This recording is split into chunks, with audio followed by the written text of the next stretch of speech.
Sister Wives Kody Brown thinks child support is being screwed over. As many Sister Wives fans know, Kody Brown and Cristin Brown-Woolley are battling it out over child support right now. The reality show hasn't caught up to current events yet, but viewers feel positive that Kody Brown has to be livid over the situation. In fact, one viewer revisited an old clip of the family patriarch condemning the idea of child support in the first place. What exactly did he have to say? Sister Wives fans balk at Kody Brown's rant. When Kody Brown parted ways with Mary and Janelle Brown for good, their children were all legal adults. There was never a question of child support with them. But since Cristin and Kody have teenaged truly, the situation becomes a little murkier. And Kody seems to think owing child support is akin to a wife bleeding him dry. Thinking child support is screwing you over. This guy is insane.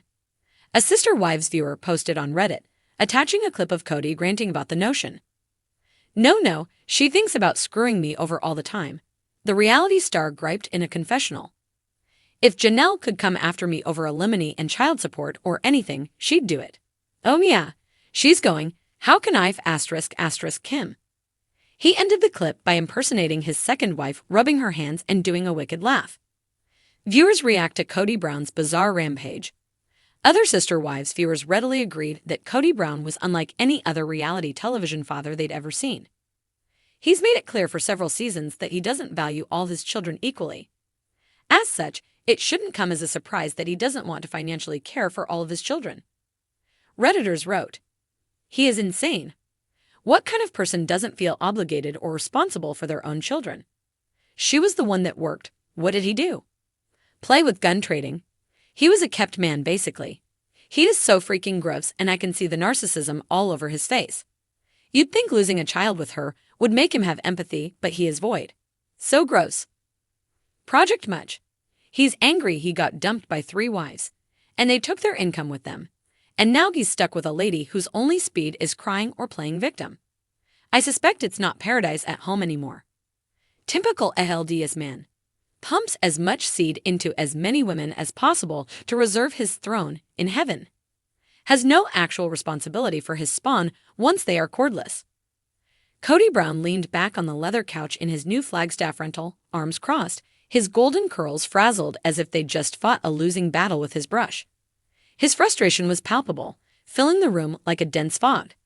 He looked around the room, expecting validation from Robin, the only wife still willing to share his roof, and, as he frequently reminded anyone who would listen, his spiritual energy.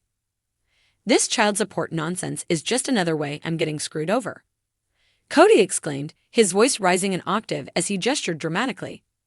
"It's like the universe is conspiring against me. And, by the universe, I mean Cristin and Janelle." Robin, seated across from him, wore a concerned expression that teetered precariously between genuine sympathy and cautious self-preservation. She fiddled with her necklace, a chunky piece from her failed My Sister Wife's Closet jewelry line, as if it were a talisman warding off Kody's brewing storm. "You know, Kody," she began hesitantly, "maybe they're just trying to ensure their kids are taken care of." Kody shot her a look so sharp it could cut glass. "Taken care of? Robin, do you know how much I've already done for those kids? I built a life for them. A compound. A utopia." Robin's lips pressed into a thin line. The utopia Kody spoke of had become a battleground long before Cristin and Janelle decided to exit the Brown Empire. The once dreamed of harmonious family unit had crumbled under the weight of its own contradictions, leaving behind a fractured mess of resentment and unpaid debts. "Cristin has been poisoning those kids against me ever since she left," Kody continued, pacing now. His cowboy boots thudded against the hardwood floor with each step, and Janelle, he let out a humorless laugh. "She's just defiant. She always has been. She thinks she's so independent now, but she's still taking my money." Robin hesitated, trying to find the right words. "Kody, it's not really your money anymore, isn't it? For the kids?" "It's my money," Kody snapped, pointing to himself. "I worked for it.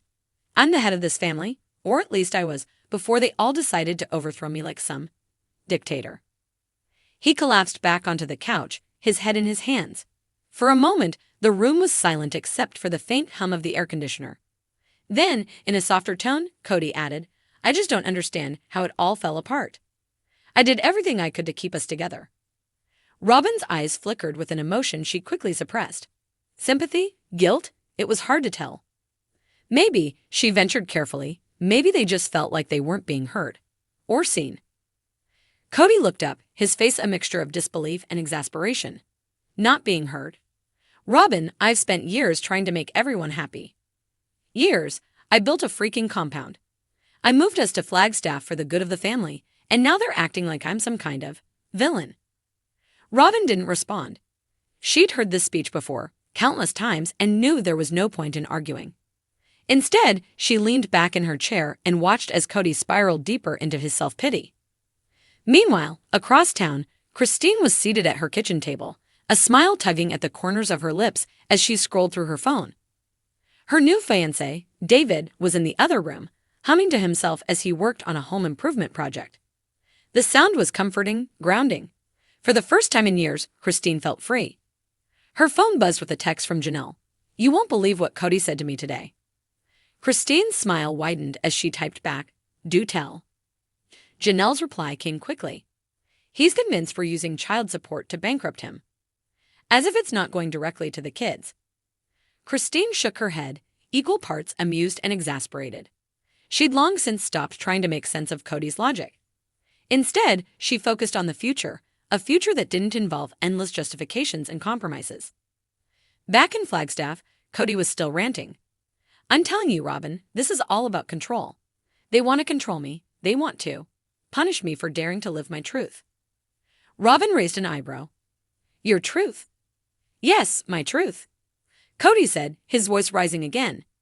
"I've always been honest about who I am and what I want. I've been transparent. And now they're trying to make me out to be some kind of deadbeat dad. Me, Kody Brown."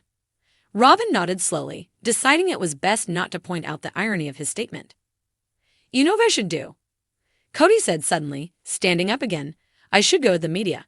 I should tell my side of the story. Let everyone know what's really going on." Robin's eyes widened. "Kody, I don't think that's a good idea." "Why not?" he demanded. "I have nothing to hide."